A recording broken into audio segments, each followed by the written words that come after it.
Momentum. I'm Brian Reagan with KBM Associates, the strategy guru. And today we're on to episode 2 of our 3-part series on strategic growth. In our last episode, we talked about defining the destination. We talked about vision being the destination, values being the rules of the road, and your 10-year target, which is the North Star or compass for your business. But knowing where you want to go is only part of the equation.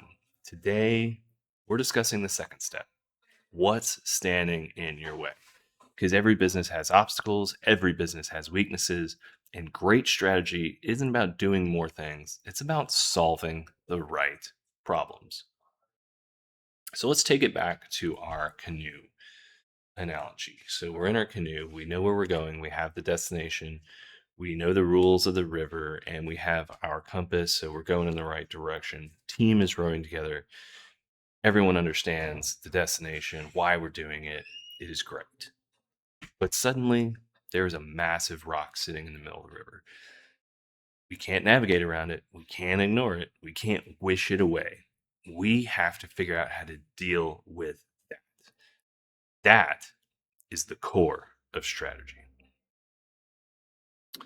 A great book on strategy is Good Strategy, Bad Strategy by Richard Rumelt. Rumelt argues that strategy isn't simply setting goals. Everyone has goals. Everyone wants to increase revenue. Everyone wants to improve profit, grow market share, open new locations, yada, yada, yada. Those are not strategies. Those are aspirations. Strategy begins when you identify the biggest obstacle preventing progress, the bottleneck, the weakness, the constraint, the thing standing between today's reality and tomorrow's vision, and then tackling it head on. One of the biggest mistakes leaders make is trying to improve everything at once. They're improving sales, marketing, operations, leadership, technology, accounting, customer service, hiring, everything. The result is usually frustration. One of my favorite songs is Sitting on the Dock of the Bay by Otis Redding. And there's a line in that song, I have kind of coined it as Otis Redding syndrome. So many companies have it, and it's so frustrating. Otis Redding syndrome. There's a line in that song, Sitting on the Dock of the Bay.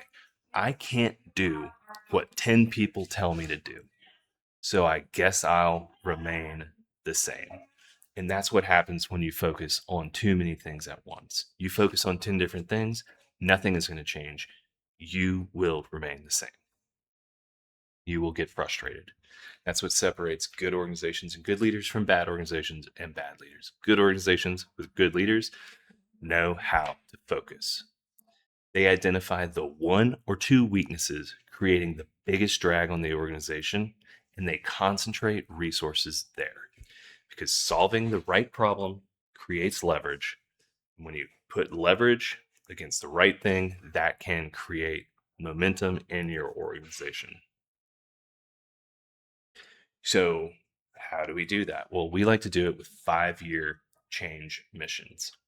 This is where strategic management becomes really practical. We're now moving from that long-term kind of vision setting values, 10-year target, to what I call short-term tactics, 5-year, 1-year, quarterly, and action items. So what is a 5-year change missions? These are not tasks.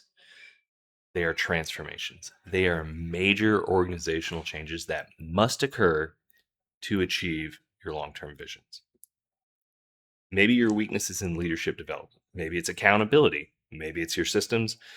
Maybe it's communication. Maybe it's hiring. Whatever it is, the key is identify maybe 2 to 5 core weaknesses in your operations and target them directly.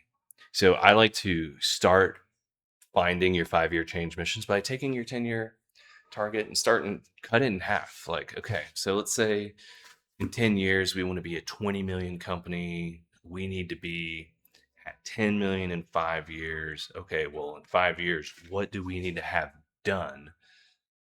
What are our biggest weaknesses that we need to fix to make sure that that happens? And you really want to frame each of these pillars, these change missions, around a weakness. And you want to assign usually a small team of people, a committee, so to speak. I hate the word committee, but a committee for each change mission with one change mission owner who is responsible for tackling that change mission over the next 5 years. Okay, that's great. We have our committees, we have our teams, we have our change missions, we've identified our weaknesses. What do we get? Where do we go next? From there, we get to the 1 year plan. The 1 year plan is looking at every change mission and breaking it down into 5 chunks. What are our major milestones for each of these change missions? We need to be 1 year from now to get us 20% closer to our goal.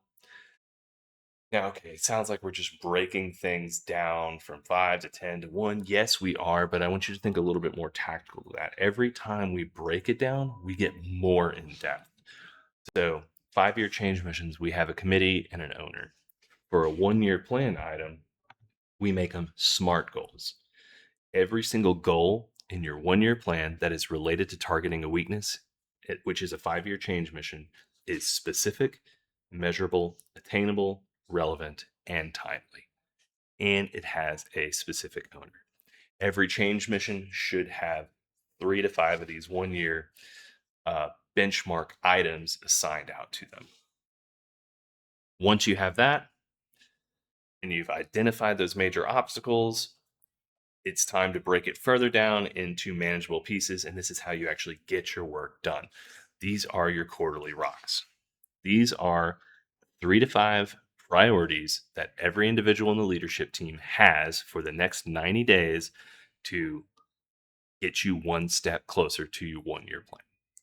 Said another way, if 4 quarters in a row you complete all of your rocks, your 1 year plan, SMART goal will be done. Again, it's 3 to 5 priorities in the next 90 days, not 20, not 30, just the few things that matters most. These are the activities most likely to target a weakness and move the company forward. These are the small initiatives that start to remove the rock from the river. Everything else of that is secondary. And I say everything else is secondary, and I can't help but mention this analogy. It comes from Stephen Covey in First Things First.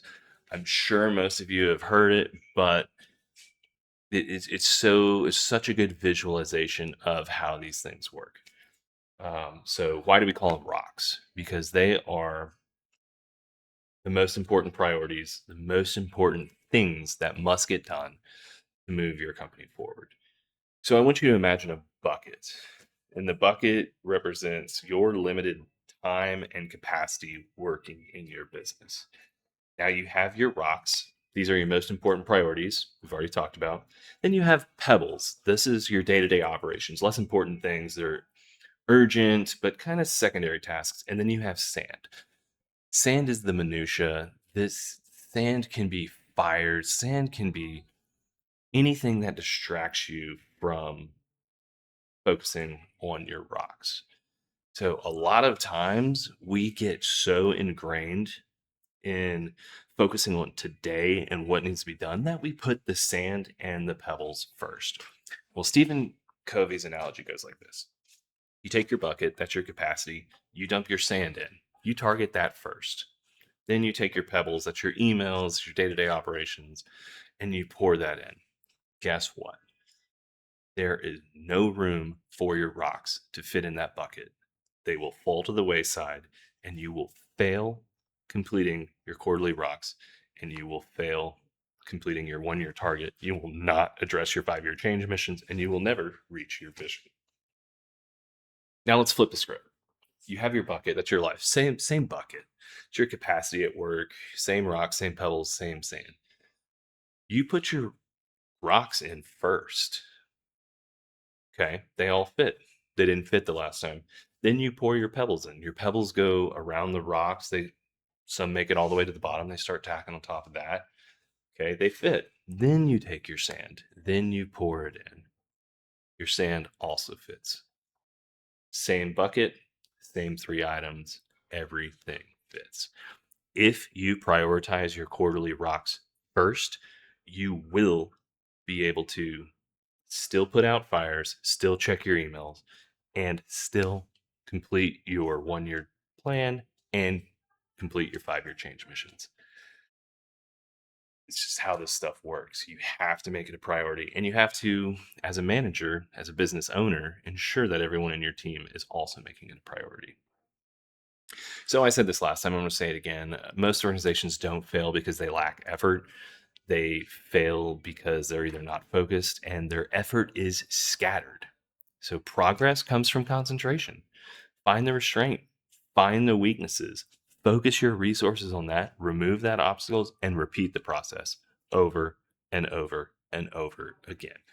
You will run a successful business if you follow that methodology. So again, last week I ended with some homework. I'm going to do the same this week. I want you to ask yourself one question. What is the single biggest weakness preventing my business from reaching its long-term vision? Not 10 weaknesses, one. Then ask yourself, if I solve this one problem, what else would become easier? The answer may reveal the most important strategic initiative in your business, and I bet it will. If you're not sure what that weakness is, that's exactly where an outside perspective can help. Give us a call. Sometimes the biggest obstacle is so close that we've stopped seeing it, and that's okay. That's why we're here. We are experts in helping companies identify their weaknesses and building long term and short term strategies around how to fix it. So until next time, remember, we're KBM Associates, we're Strategic Growth Simplified, and we're here to help. Thank you so much.